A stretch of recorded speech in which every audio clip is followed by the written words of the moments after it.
Question ಕೇಳಿಸ್ಕೊಬೇಕು. Start ಮಾಡಿದ್ಯಾ? ಜ್ಞಾಪಕ ಶಕ್ತಿಯ ಕೇಂದ್ರ ಯಾವುದು? ನಿಮ್ಮ ಮನಸ್ಸಲ್ಲಿ ಆನ್ಸರ್ ಅನ್ನ ಅನ್ಕೋಬೇಕು ನೀವು.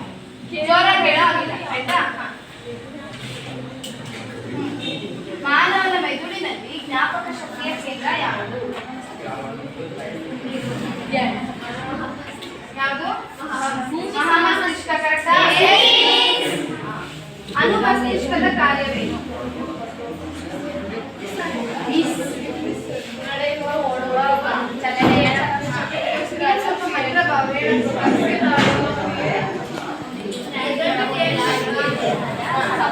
ಕೇಳಿಸಲ್ಲ.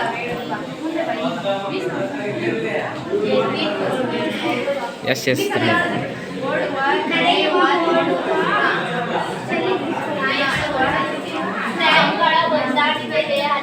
ದೇಹದ ಸಮತೋಲನ ಅನ್ನೋ ಪಾಯಿಂಟ್ ಬರಲೇಬೇಕು ಆಯ್ತಾ? ಆಕ್ಸಿನ್ಗಳ ಕಾರ್ಯವೇನು? ಆಕ್ಸಿನ್ ಸಸ್ಯ ಹಾರ್ಮೋನ್ ಆದ ಆಕ್ಸಿನ್ಗಳ ಕಾರ್ಯವೇನು?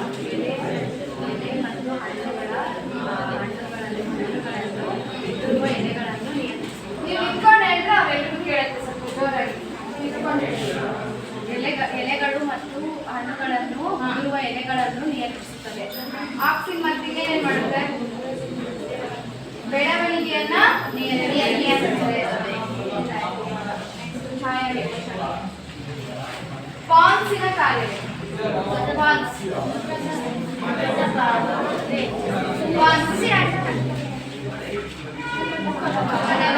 ಇನ್ನೊಂದು ಯಾವುದು? ಮುಖದ ಭಾವ ಅಲ್ವಾ? ಅದು ಎರಡೂ ತರ ಕೊಟ್ಟು ನಿಮ್ಗೆ ಬರ್ಬೇಕು. ಮುಖದ ಭಾವವನ್ನು ನಿಯಂತ್ರಿಸುವ ಭಾಗ ಯಾವುದು? ಅದೇ ಪಾನ್ಸಿನ ಕಾರ್ಯವೇನು ಅಂದ್ರೆ ಪರಾವರ್ತಿತ ಚಾಪೆಯಲ್ಲಿ ಸಂಬಂಧ ಕಲ್ಪಿಸುವ ನರಕೋಶದ ಭಾಗ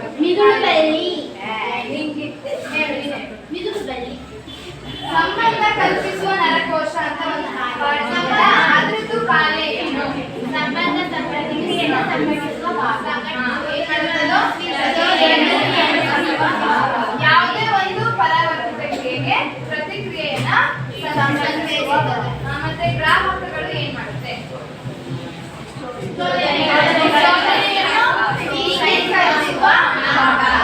ಜ್ಞಾನವಾಹಿ ನರಕೋಶ ಏನ್ ಮಾಡುತ್ತೆ? ಗೂಗಲ್ ಗೋವಿಂದ ಒಬ್ಬೊಬ್ಬರೇ ಹೇಳೋದಿಲ್ಲ ಅಲ್ವಾ? ಎಲ್ರೂ ಓದ್ಬೇಕು ತಾನೆ? ಏನಕ್ಕೆ ಅವ್ರಿಗೆ ಅಷ್ಟಿಗೆ ನಾನು ಹೇಳಿರೋದು ಹೋಗೋಕ್ಕೆ? ಹೋಗಿಲ್ವಾ? ಇನ್ನೊಂದ್ಸಲ ಹೇಳಿ. ಇದು ಜ್ಞಾನವಾಹಿ ನರಕೋಶ ಏನ್ ಮಾಡುತ್ತೆ?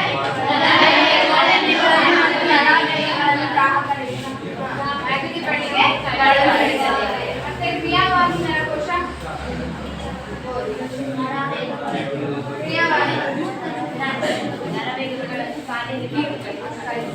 ಮೆದುಳು ಬಳ್ಳಿಯಿಂದ ಕಾರ್ಯನಿರ್ವಾಹಕ ಪ್ರತಿಕ್ರಿಯೆಯನ್ನು ವ್ಯಕ್ತಪಡಿಸುವ. ನೆಕ್ಸ್ಟ್ ಇಫಿರಿನ್ ಏನ್ ಮಾಡುತ್ತೆ? ಸಸ್ಯ ಹಾರ್ಮೋನು ಇಫಿರಿನ್ ಏನ್ ಮಾಡುತ್ತೆ? ಕಾಯಿ ಹಣ್ಣಾಗಲು ಸಹಾಯಕವಾಗುತ್ತದೆ. ಎಲ್ಲದು ಪಿಟ್ಯುಟರಿ ಗ್ರಂಥಿಯ ಕಾರ್ಯವೇನು? ಪ್ರಿಯಾಂಕಾ, ಗ್ರಂಥಿಗಳ ಪಿಟ್ಯುಟರಿ ಗ್ರಂಥಿ ಅಂತ ಬಂದ ತಕ್ಷಣ ಅದ್ರ ಕಾರ್ಯ ಏನು? ಎಲ್ಲಾ ಗ್ರಂಥಿಗಳನ್ನ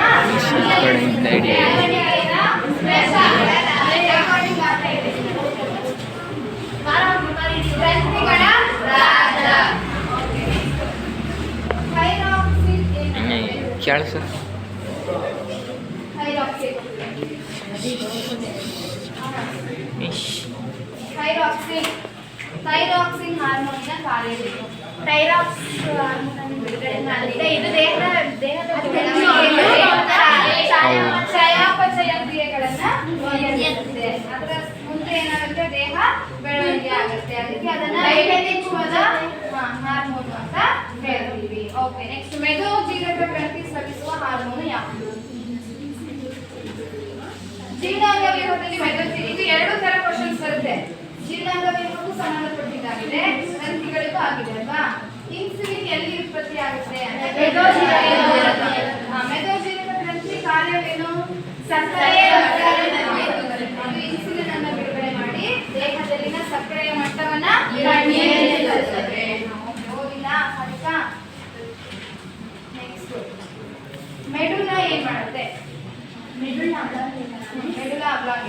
ಅನೈಚ್ಛಿಕ ಕ್ರಿಯೆಗಳ ಮೆಡುಲ್ಲ ಅಂತ ಬಂದ ತಕ್ಷಣ ಏನ್ ಬರಬೇಕು? ಅನೈಚ್ಛಿಕ ಕ್ರಿಯೆಗಳಾದ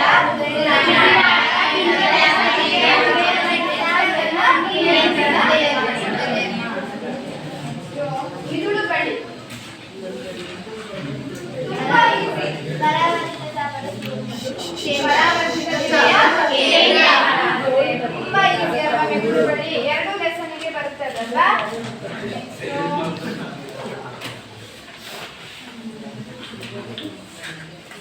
ಹೈಪೋಥಾಲಮಸ್ ನಮಗೆ ಬಾಯಾರಿಕೆ ಆದಾಗ ನಾವೇನ್ ಮಾಡ್ತೀವಿ? ನಮಗೆ ಬಾಯಾರಿಕೆ ಆಗಿದೆ ಅಂತ ಹೇಗೆ ಗೊತ್ತಾಗುತ್ತೆ? ಹೈಪೋಥಾಲಮಸ್ ಏನ್ ಮಾಡುತ್ತೆ? ದೇಹದ ಉಷ್ಣತೆ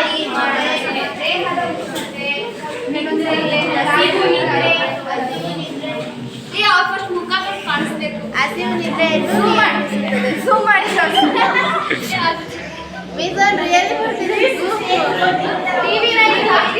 ಕರೆಕ್ಟ್ ಆಗಿ ಬಂದಿದ್ದಾವೆ. ನಾನು ಏನ್ ಹೇಳ್ದೆ ಕ್ವಶನ್ ಕೇಳಿಸ್ಕೊಳ್ಳಿ, ನೆಕ್ಸ್ಟ್ ನಿಮ್ಗೆ ಬರುತ್ತೆ. ಏನ್ ಮಾಡುತ್ತೆ ಹೈಪೋಥಾಲಮಸ್?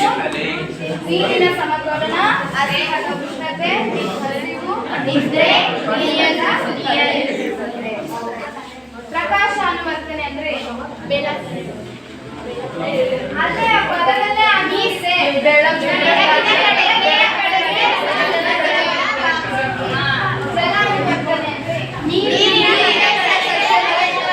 ಮತ್ತೆ ಓದೋ ಅವಶ್ಯಕತೆನೇ ಇಲ್ಲ, ಆ ಪದನೇ ಹೇಳುತ್ತೆ. ತಾಪ ಅನುವರ್ತನೆ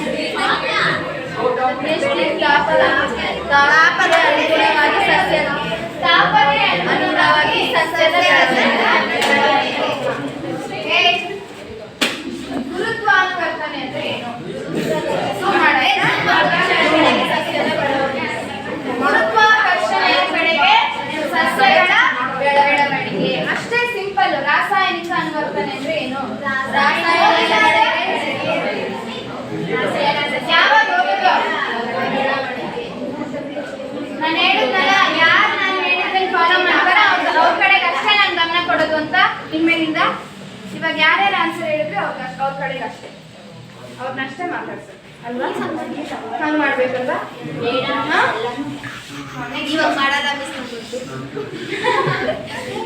ಅಪ್ಸಿಸಿ ಕಾಮ್ಲ ಒಬ್ರಾದ್ರೂ ಒಂದು ಆನ್ಸರ್ ಆದ್ರೂ ಹೇಳಿ ನೋಡಿ. ಅಕ್ಷರ ಯಾವ ಸಸ್ಯಗಳ ಬೆಳವಣಿಗೆಯನ್ನು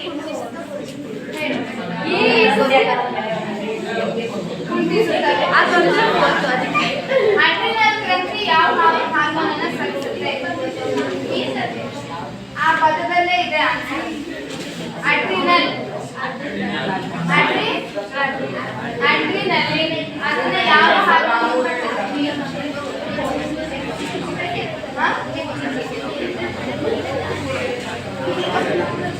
ಅಡ್ರಿನಲಿನ್ ಅನ್ನ ಯಾವ ಹಾರ್ಮೋನ್ ಅಂತ ಕರಿತೀವಿ? ಯಾಕೆ ಹಾಕಿರೋದು? ತುರ್ತು ಪರಿಸ್ಥಿತಿಯಲ್ಲಿ ಮಾತ್ರ ಅದು ಕಾರ್ಯನಿರ್ವಹಿಸೋದು ಅಲ್ವಾ? ತುರ್ತು ಪರಿಸ್ಥಿತಿಗಳಾದ ಭಯ, ಆತಂಕ, ಉದ್ವೇಗ ಅಂತ ಸಂದರ್ಭದಲ್ಲಿ ಏನ್ ಮಾಡುತ್ತದು ಹಾರ್ಮೋನು ನಮ್ಮನ್ನ ರಕ್ಷಣೆ ಮಾಡುತ್ತದೆ. ಇನ್ಸುಲಿನ್ ಕಾರ್ಯ ಏನು? ಅಷ್ಟೇ, ಅದನ್ನ ಅವ್ರು ಹೇಳ್ಬೇಕಲ್ಲ. ಸಕ್ಕರೆ ಮಟ್ಟವನ್ನ ಮತ್ತೆ ಯಾರು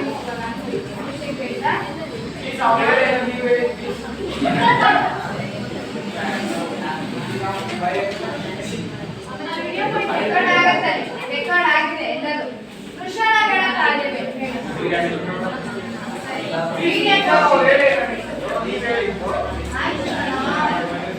ವೀರ್ಯಕೋಶಿಕೆ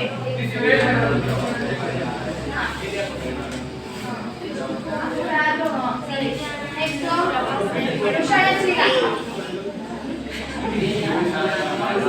ವೃಷಣಗಳಿರುವ ನೆಕ್ಸ್ಟ್ ಪ್ರೋಸ್ಟೇಟ್ ಗ್ರಂಥಿ.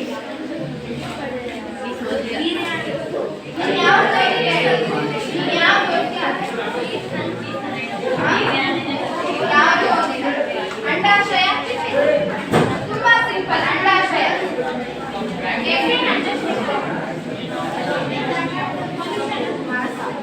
ವೃಷಣ ವೀರ್ಯಾಣುಗಳನ್ನು ಉತ್ಪತ್ತಿ ಮಾಡುತ್ತೆ.